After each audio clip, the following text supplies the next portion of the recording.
Good morning, students.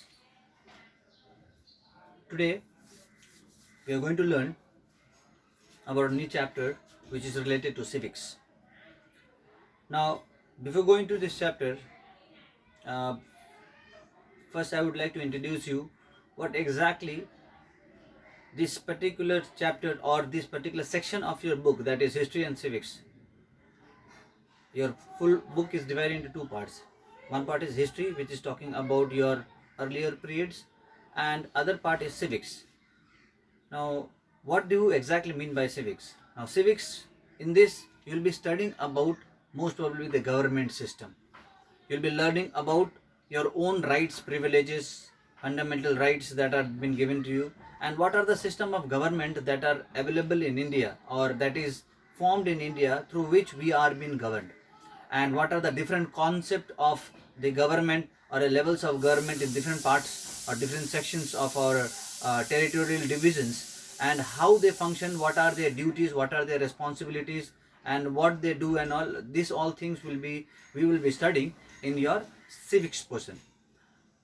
Now, considering this, the first chapter that we are going to learn in civics is about the rural local self-government. Now, we all know what is government, right? In simple terms, you can say that a government is a body which rules the total system, and it forms rules, regulations, it brings about certain guidelines for the betterment or a civilized way of social well-being of the society. It sees the development of the area, and according to which it is considered that it is not possible for one single individual body to take care of the whole part of the country. So, in most probably in democratic form of governments, we see that the government system is divided into a various division levels. Different levels it is divided into, and they have their own separate functions or duties to be performed for the betterment of the society and as well as the country. So, on this regard, this particular chapter that we are going to learn, first we should know about what is the exact division of the government. Now, the government is divided into three important parts. Number one is the central government. Then we have the state government, number two. And number three is the local self-government.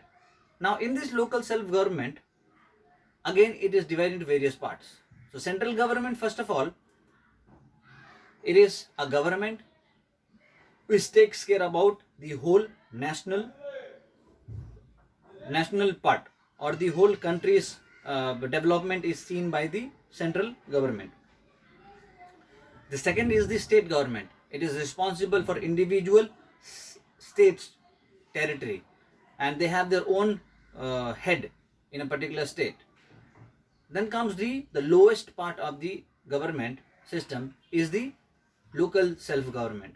Now, this local self-government is those government which are formed within the state in a smaller areas of the state, where they see the local problems, like suppose a village or a town. So, but now in this consideration, the division is done into two important parts, the local self-government. Now, first of all, it is called the rural local self-government. Then the other one is the urban local self-government. Now, in this chapter we are going to learn about, first of all, about the rural local self-government, and in this we are going to learn about the different parts, the divisions of the local rural self-government, which takes care about most probably the village part of the community. Now, here local self-government are those bodies which takes care or which are responsible to bring about development in villages, towns, and some of the local areas where the population is very less in number. Now, in this regard, there are three important divisions found in them. One is the village panchayat, then you have panchayat samiti, and then you have municipals. Now, the upper level of the government, of the local self-government. Now, in this, Panchayat plays a very important role in bringing about development processes in the rural areas, like for example, most probably in village and small towns. Now, what is the meaning of panchayat? Now, panchayat is defined as an existence of a body which is of importantly 5 important peoples who organize this body, who takes care about various important decisions of development and various important problems that are being faced by the local or the village people that are living around them. Now, in this regard, what exactly does it mean by Panchayat Raj? Now, we should understand what is the meaning of Panchayat Raj. Now, just now I told it is one of the forms of the local self-government which are found in the rural areas, that is village, mostly village and small towns. And in this regard only, there are various important divisions that I told you about. One is the village panchayat, then you have panchayat samitis, then you have the block departments which you have. Like for example, if I talk about our own block, the Jaigaon that we are living into. Now this particular place belongs to a separate block. It comes under a separate block which we know as Kalchini. So that means what? There is a superior authority which rules various group of villages together and they make a block. So the lower part of the rural government is the village, that is the village panchayat. Then you have a block. Then you have the Jila Parishad, that is there in the district levels. So according to the hierarchy, these divisions are being made in the rural governments most probably. And panchayat is referred to as those people who are formed in the village areas, who consist of 5 important people, and they take care about the development and well-being of the people living around. They are bringing about developments in regarding to their facilities, whatever is to be provided to them, helping them in medical resources, then giving them basic needs for education, water supply, electricity. These are the basic requirements that the panchayats are obliged, or they are made to work for the development of the people. Now in this regard, there are various important parts of the village panchayat. Number one is the Gram Sabha. Then you have inside that you have Gram Panchayat. Then you have the Nyaya Panchayat. Now Gram Sabha are those people, it is a group of people which is most probably organized where population in a village is more than about 500 peoples, where villagers are more than 500. Then this Gram Sabha are appointed, whereas various different important villages are being brought together in one purview, and they are governed in a single roof. Now that is called a Gram Sabha, and this Gram Sabha meeting are held twice in a year, that we should remember. Then the matters and the problems of the villages, or the situations of the villages are taken brought forward to the Gram Sabha, and they are taken care in that regard. Now in this we have Gram Panchayat. Now just few minutes back I had told you about what is Gram Panchayat. Now Gram Panchayat are nothing but a member of 5 important people who take care about individual grams or individual villages. There is no group as such. It is considered to most probably individual village, or 1 or 2 group of village, not a large number of villages that are clubbed into that we just now talked about Gram Sabha. The village Gram Panchayat is regarding to most probably 1 or 2 villages individually having a group of people who takes care about the problems and development procedures of the village, which are most probably 5 important peoples that are been appointed here. Now here it is also to be seen that as the constitution has given important privileges to the scheduled caste and scheduled tribe group of people, they are also given equal responsibilities or equal opportunities to be the member of the Gram Panchayat or Gram Sabha, because as the constitution states that there should not be any kind of discrimination indicating to any form or any type, whether it be religion, community, race, creed, gender, etc. So on seeing that if a village consists of a scheduled caste and scheduled tribe, they are also given equal importance, so that their community of people is not left behind in regard to any part of the privileges or opportunities that are being provided by the government. Now, the next topic that we are going to learn is about the Nyaya Panchayat, the third part of the village panchayat. Now, Nyaya Panchayats are those kind of you can consider this as a small court or a judgmental group who bring about, most probably they take small petty cases, not larger cases, and they decide the problems or any kind of issues that are been arising out of in the village areas. So it is said that most probably the cases that they take is about, which can extend up to a fine of around 100 rupees, but they cannot send any of the people who are being caught in this brought forward to them to imprisonment. So most probably it is a small form of court system that have been organized in village areas, which takes care about the problems of the villagers, any kind of small criminal or theft activities that is taking place. Now, the important features, taking into consideration to all these points that we have studied now, there are a few important features that are related to the working of the panchayat system. Now, number one, it is called as the sarpanches. Now, the most important thing is to know about the who takes care about the working about, or who heads the working of the panchayat system. It is said that a gram panchayat or a sarpanch is been nominated, or he is elected among the members, important members of the village, and he takes care about, or he sees the whole proceedings and the workings of the village panchayat system.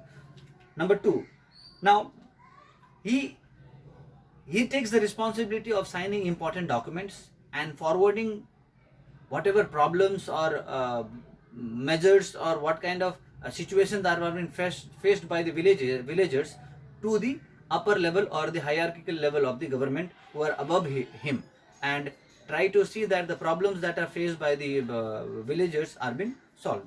Number three, the panchayats are elected for a term of about 3 to 5 years. The time period for a panchayat to be elected is about for a period of 3 to 5 years. Now, the next is about the functions. Now, important functions that has to be remembered. Now, functions are divided into two important categories. One are compulsory function, and another part of the functions are of optional functions. Now, compulsory functions are those functions which are bound by the village panchayat to do for their own villagers, or they have to provide those facilities that are mentioned in the compulsory functions or the duties that are been given to them. And optionals are those which can be or cannot be provided or done by the panchayat system. Now, the most important thing is about the health and hospitals and important medical facilities that has to be provided in the village. That is the basic, at least the basic primary required facilities. Then the second important thing is providing water supply, then sanitization, then electricity, construction of roads, providing schools for basic education for children. So these are some of the important compulsory functions, and some of the optional functions such as are providing of park and amusement for the people. These are optional. Creating of libraries, those are optional, which can be or cannot be done. It is not a compulsory duty or a compulsory function of a panchayat or a panchayat system. So, according to those things, those are important and most probably required by the villagers, are being seen to be as compulsory requirements or compulsory things that has to be done by the village panchayat as their own functions or duties that they need to do. And some of them are categorized to be as optional. Now, these two categories should be remembered in a proper way, so that you do not get confused in regarding to what are important to be done and what are optional part of the functions that can be done by the panchayats and which can be restrained by them. Now, On the other part, the function of the Nyaya Panchayat. Now we just got an introductional part as to what are the things that the Nyaya Panchayat do. Now let us get some detailed information about the detailed information about the Nyaya Panchayat. Now, the Nyaya Panchayat here states that it takes PT civil cases. PT means small civil cases related to the peoples that I explained you now, and it is not any kind of cases which amounts to a criminal activity. It cannot be taken forward to the Nyaya Panchayat. It has to go to the higher part of the judgmental or the superior part of the justice that is there formed in our own country. Now, this it imposes if there is a PT case coming into the Nyaya Panchayat, it is stated that they cannot impose a larger amount of fines. They are only restricted, or they are only authorized to a small fines, and they cannot put any person to imprisonment, or they are not authorized to give a judgment in regarding to imprisoning someone into a jail or any kind of lockups. So these are restricted by the within the functions of the Nyaya Panchayat. Now, why these things are being done? These things are done so that most probably the cases that are coming or the problems that are being faced by the villages does not amount too much burden towards the other part of the judicial authorities, and small cases that can be solved within the purview of the panchayat system can be taken care there itself, and which can bring about a stabilized form of system or the society where people would know that there is a system where they have to be restricted among themselves, or what they have to do and what they are restricted from doing it. Now, the importance comes about why Gram Panchayat is required. Now, what is the importance of Gram Panchayat? Why Gram Panchayat is established? Now, as I told you in the starting itself, like to see a nation as a whole by an individual person or an individual group of person, it is not possible. Most probably a country like India, which is larger in territorial measurement, it is not that easy for a particular single government or a particular single body to take care of each and every individual. Most probably the lower levels of the people who live in the rural areas like villages and small towns.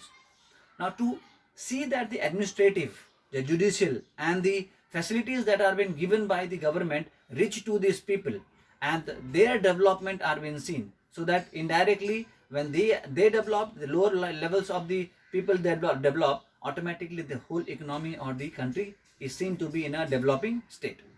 So considering this, the importance of Gram Panchayat is very much required, or the organization of Gram Panchayat is very much required, whereas individual setup of an organized body is being formed through a constitutional procedure, and according to that only there are various people who are responsible, or they are given responsibility to care about the needs and problems of the villagers or the village community, so that their problems can be reached to the government and the solution at the root level can be possible, so that more and more people they get developed, and once they develop means they are bringing up the economical status of the country as well.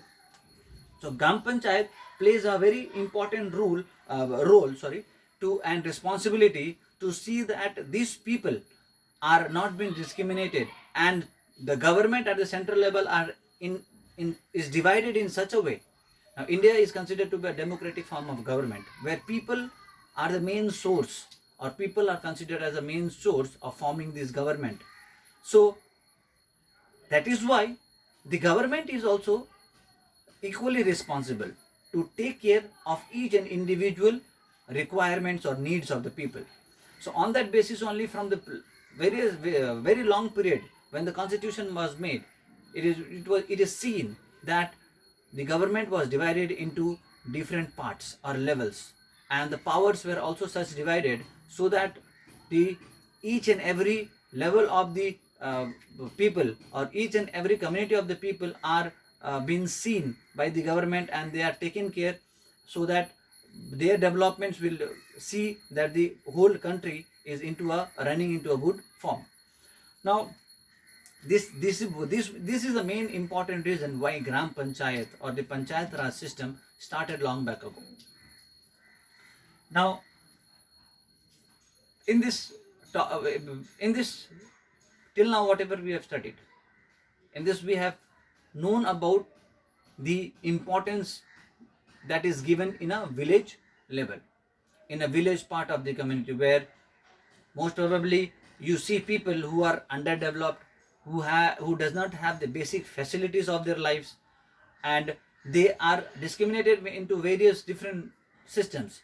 So it is the responsibility of the government to see that these facilities are being given, and on that regard only this Gram Panchayat system or the Panchayat Raj system is organized.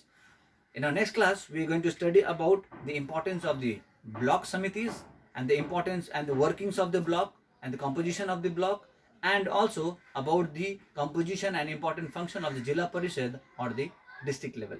So this is all about till today in this chapter. We will continue this chapter in our next class as well. Thank you very much.